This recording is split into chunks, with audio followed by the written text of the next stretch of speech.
Selamat datang kembali. Hari ini kita nggak ngomongin soal mencegah peretas masuk ya, tapi fokusnya itu apa yang terjadi setelah mereka berhasil. Udah masuk nih, terus gimana? Iya, ini sisi lain dari keamanan siber yang seringkali nggak terlalu disorot ya. Kita sibuk bangun benteng, tapi strategi pas musuh udah di dalam, nah itu. Nah, buat bahas ini kita punya bahan menarik nih dari Anda. Transkrip Darknet Diaries, episode Mini Stories Volume 2. Ada 3 cerita nyata di sini kan? Betul. 3 cerita dari sudut pandang yang beda-beda. Ada penguji keamanan, terus ada insinyur internal, sama konsultan yang ngadepin ancaman dari dalam. Wah, 3 perspektif unik nih. Bisa kasih gambaran lengkap ya. Ada simulasi serangan, ada penemuan insiden yang nggak disangka-sangka, terus wah, pengkhianatan dari orang dalam juga. Lengkap pokoknya. Dari yang direncanakan sampai yang nggak terduga sama sekali. Oke, jadi misi kita hari ini, kita bakal bedah nih taktik-taktik yang dipakai, terus gimana para profesional ini merespon ya dalam situasi genting gitu, sama pelajaran penting apa sih yang bisa kita ambil, baik dari sisi teknis maupun ya sisi manusianya gitu. Dan ini penting buat Anda, para pendengar. Jangan pikir ini cuma buat orang IT aja ya. Ini cerminan resiko nyata di dunia digital kita semua. Pelajarannya soal waspada, soal percaya, konsekuensi, wah relevan buat siapa aja deh. Oke, siap. Kita mulai ya. Cerita pertama, Dave Kennedy. Dia ini penetration tester. Ah iya, Dave Kennedy. Kerjanya yaitu tadi, dibayar buat mencoba bobol klien sendiri. Kali ini kliennya perusahaan retail gede. Iya, penetration testing itu istilahnya. Semacam uji tekanan etis lah ya. Perusahaan sengaja nyewa hacker baik buat nemuin celah, biar ya itu tadi, nggak keduluan sama yang jahat. Dev ini latar belakangnya juga keren ya. Marinir AS, terus jadi CSO, muda banget, baru bikin perusahaan sendiri. Di Mr. Robot juga disebut namanya katanya. Betul, reputasinya bagus di bidang ini. Nah, tugas pertama nih, nguji keamanan toko fisik. Dia ngintai dulu sebentar, terus timnya pakai trik klasik, pakaian rapi kayak eksekutif gitu. Haha, iya, modal tampang ya. Terus pakai teknik pengalihan perhatian, satu orang ngalihin petugas keamanan toko, LP itu ya, loss prevention, sementara Dave-nya beraksi. Nah, ini dia, penampilan sama pengalihan perhatian. Dua senjata ampuh banget dalam social engineering. Orang kan sering asumsi dari penampilan doang, itu celahnya. Dan berhasil dong, dia nyelinap ke ruang belakang, terus pasang alat penyadap jaringan kecil gitu, ada koneksi selulernya. Oh, jadi bisa akses dari jauh ya, tanpa ketahuan firewall internal. Wah, cerdik juga. Cerdik. Terus ngambil beberapa iPad juga. Tapi puncaknya ini yang, aduh gila sih. Dave ngambil seluruh mesin kasir. Berat itu pasti. Lengkap sama uangnya. Hah, mesin kasir? Iya, dibongkar pakai obeng, terus jalan santai keluar toko. Ada karyawan lihat, dia cuma lambai tangan aja. Astaga. Ini pelajaran pertama nih, jangan remehin keberanian atau kenekatan ya. Keamanan fisik itu seringkali jebol bukan karena teknologi canggih, tapi ya itu, asumsi manusia. Ah, nggak mungkin ada yang senekat itu. Jalan pede aja ternyata bisa. Bener banget. Nah, di toko kedua, beda lagi nih taktiknya. Dave nelpon, terus dia palsuin nomornya, seolah-olah dari IT kantor pusat gitu. Bilangnya mau ada upgrade jaringan. Oke, main social engineering lagi. Dan lucunya, karyawan tokonya malah seneng gitu. Dianterin langsung ke ruang belakang. Terus ditinggal sendirian 30 menit. Ya cukup banget lah buat nyadap jaringan lagi. Nah, kan eksploitasi kepercayaan. Manipulasi psikologi orang itu seringkali lebih gampang daripada ngehack sistemnya langsung secara teknis. Karyawan kan percaya aja sama otoritas dari pusat. Lanjut nih, tantangan berikutnya. Markas besar perusahaan, HQ-nya. Masuknya ternyata, wah gampang juga. Pakai piggybacking. Numpang masuk ya. Iya. Pas jam makan siang, ada karyawan keluar, dia ikut nyelonong masuk. Lagi-lagi, modalnya pakaian rapi sama pura-pura sibuk nelpon. Selalu berhasil ya trik itu. Abi percobaan pertama buat masuk pusat data gagal. Dia nyamar jadi Bob dari IT. Sialnya petugas di sana kenal baik sama Bob yang asli. Curiga dong, mereka langsung kabur. Nah, ini pentingnya riset target dulu sebelum nyamar ya. Tapi mereka bisa kabur gitu aja itu juga nunjukin respons insiden dari perusahaannya agak lemah sih. Harusnya kan ada prosedur penahanan atau apa gitu. Iya juga ya. Nah, 2 hari kemudian mereka balik lagi. Kali ini ngamatin dulu. Siapa sih yang punya akses ke pusat data pakai kartu RFID? Oke, ganti strategi. Terus si Dev ini bawa alat cloning di ransel, dia deketin targetnya, karyawan yang punya akses itu. Pura-pura jadi anak baru, nanya-nanya gitu. Sambil diam-diam ngeloading kartu RFID karyawan itu dari dekat. Wah, teknologi RFID ini emang praktis tapi ya itu, rentan di-cloning dari jarak dekat tanpa kontak fisik. Ini kelemahan yang sering banget dieksploitasi. Dengan data hasil cloningan itu, mereka cetak kartu palsu di mobil. Ada printer portable. Canggih juga ya persiapannya. Totalitas. Malamnya, kartu palsu itu dicoba. Dan berhasil. Buka pintu pusat data. Petugas di dalam cuma lihat sekilas pas mereka isi buku tamu. Nggak curiga sama sekali. Waduh. Mereka berhasil pasang alat penyadap lagi di switch jaringan inti. Dapat akses penuh. Terus, foto selfie buat bukti. Sempat ke kamar mandi juga katanya, di dalam pusat data itu. Gila sih ini. Ini nunjukin perlunya keamanan berlapis ya. Nggak bisa cuma ngandelin satu jenis kartu akses aja. Di sumber Anda akan disebutin tuh alternatifnya. Kayak biometrik atau sistem multifaktor, kartu, PIN, retina scan penjaga. Iya, betul. Tapi yang menarik, Dave ini bilang tujuannya ya buat bantu klien jadi lebih baik. Dan itu berhasil. Tahun depannya, pas dia coba tes lagi, kliennya udah ningkatin keamanan banget. Kartu diganti, ada man-trap segala, akhirnya Dave ketangkep. Nah, justru itu. Kegagalan dia di tes berikutnya itu malah jadi bukti sukses perbaikan keamanan si klien. Itu nilai sebenarnya dari ethical hacking. Setuju. Nah, dari simulasi serangan eksternal yang disengaja ini, kita pindah nih ke skenario yang mungkin lebih bikin merinding ya. Gimana kalau penyusupnya itu udah ada di dalam, dan kita baru sadar? Ini cerita dari Clay, dia insinyur keamanan di universitas. Ah, lingkungan universitas itu tantangannya unik tuh. Jaringannya kan cenderung terbuka ya. Terus banyak perangkat pribadi, laptop, HP yang nyambung tapi nggak dikelola pusat. Clay ini katanya ngurus macam-macam ya, termasuk mahasiswa yang diam-diam pasang penambang kripto di komputer lab. Iya, multitasking dia. Nah, suatu hari ada keluhan server Linux kok lambat gitu. Clay kan punya akses ke server itu. Oke. Dia cek tuh yang standar. CPU, disk, proses yang jalan. Sekilas sih normal semua.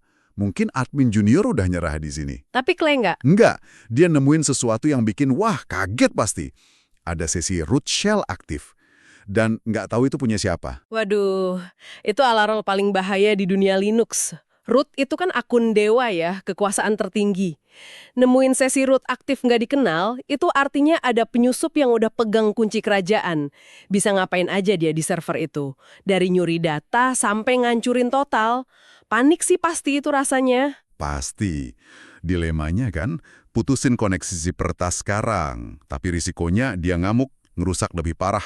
Atau kabur ninggalin jejak yang susah dilacak. Atau coba perbaiki celah masuknya dulu diam-diam. Pilihan sulit dalam tekanan tinggi. Clay milih pendekatan yang metodis. Dia curiga aplikasi web nih jadi pintu masuknya. Dia cek log SQL, nemu aktivitas aneh. Terus dia isolasi 2 halaman yang kira-kira rentan. Kemungkinan SQL injection. File halamannya dia pindahin, biar nggak bisa diakses lagi. Langkah cerdas, isolasi dulu kemungkinan titik masuknya tanpa bikin peretas panik. SQL injection emang salah satu celah paling umum sih di web. Tapi, kejutan berikutnya lebih parah. Dia coba login jadi root pakai su. Gagal. Password rootnya udah diganti sama peretas. Nah loh, ini konfirmasi kalau peretasnya aktif dan berusaha ngunci akses Clay. Situasi makin genting ini. Tapi salut Clay tetap tenang. Iya, dia nggak panik. Dia ambil hash password baru itu dari file etc shadow. Terus dia pakai tool namanya John the Ripper buat mecahin hashnya. Oh, di brute force ya? Iya, dan ternyata cepet banget kepecahannya. Passwordnya Mark 2002.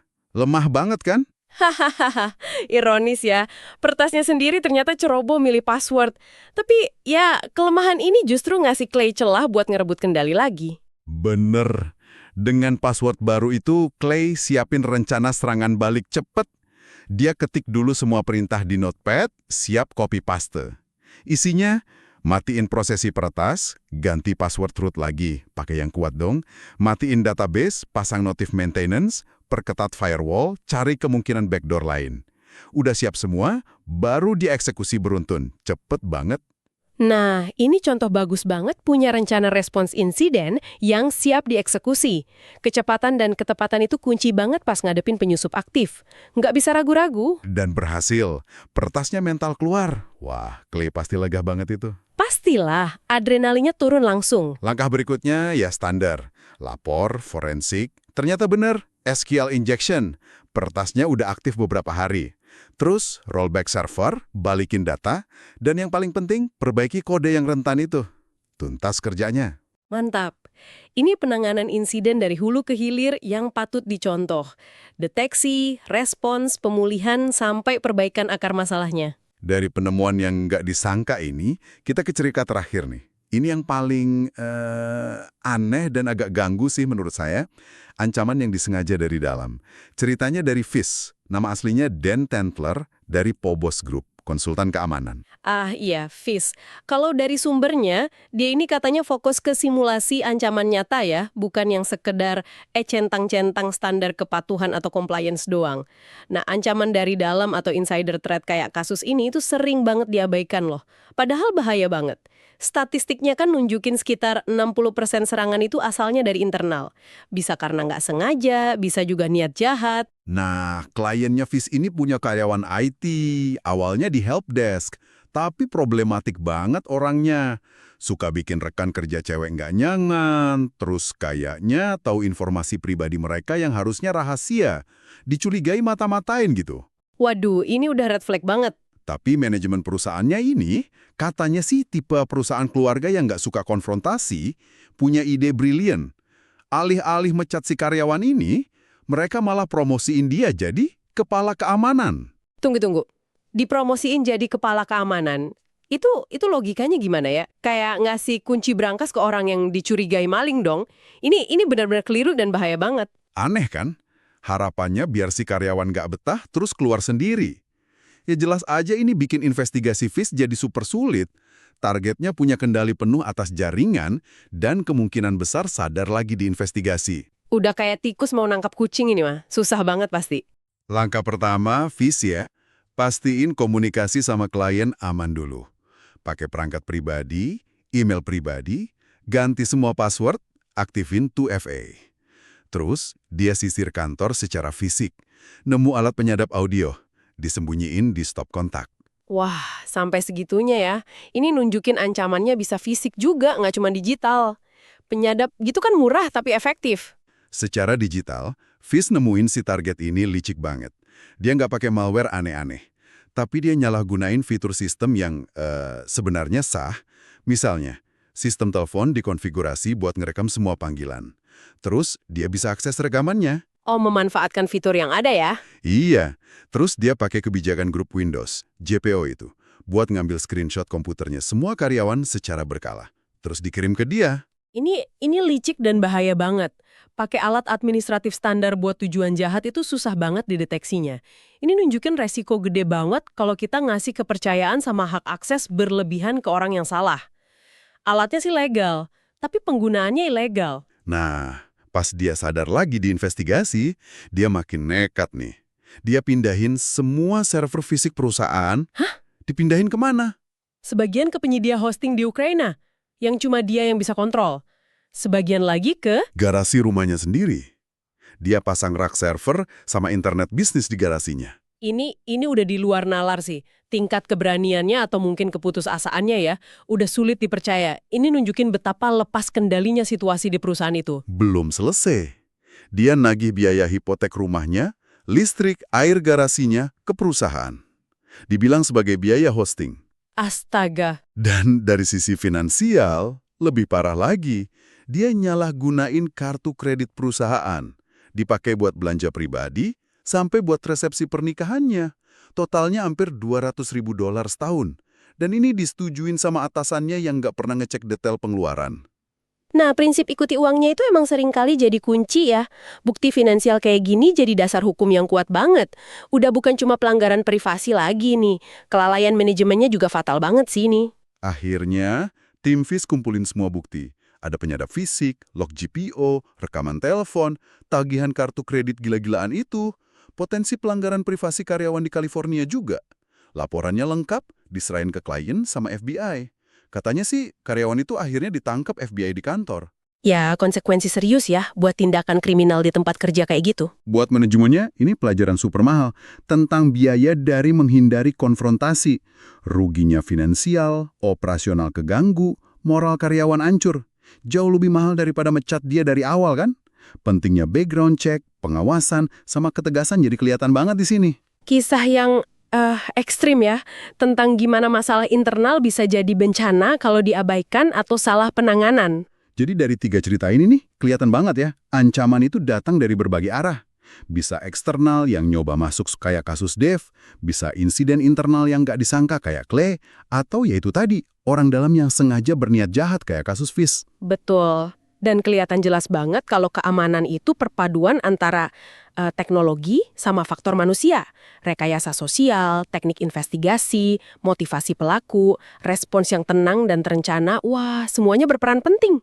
Ini juga negasin pentingnya punya rencana respons yang efektif ya. Nggak bisa cuma fokus di pencegahan aja. Karena ya insiden itu bisa aja terjadi. Tepat. Dan ini relevan banget buat Anda para pendengar. Mungkin Anda mikir, ini kan cuma terjadi di perusahaan gede. Tapi coba deh pikirin jejak digital Anda sendiri. Izin akses apa aja sih yang udah Anda kasih ke aplikasi atau ke orang lain? Password Anda gimana? Kuat dan unik nggak? Terus seberapa waspada Anda sama upaya rekayasa sosial lewat email atau pesan? Kewaspadaan dasar itu penting banget ya. Berlaku universal. Iya, kisah-kisah ini ngajarin kita buat lebih kritis lah ya, mempertanyakan hal-hal yang kelihatan aneh, dan sadar siapa aja atau apa aja sih yang punya akses ke data kita. Ada pemikiran terakhir mungkin buat direnungkan pendengar kita? Mungkin ini ya, setelah dengar semua cerita tadi, pertanyaan pentingnya mungkin bukan cuma gimana cara ngelindungin diri dari protes luar, tapi juga coba tanya ke diri sendiri, seberapa dalam sih Anda percaya sama sistem dan orang-orang yang Anda kasih akses ke data Anda, baik itu di kerjaan atau di kehidupan pribadi, dan apa konsekuensinya kalau kepercayaan itu ternyata salah tempat. Nah, coba deh renungkan hal itu. Pertanyaan yang bagus banget dan relevan. Terima kasih banyak ya sudah membedah sumber-sumber ini bareng kita. Dan terima kasih juga Anda sudah menyimak pembahasan mendalam kali ini. Sampai juga di lain kesempatan.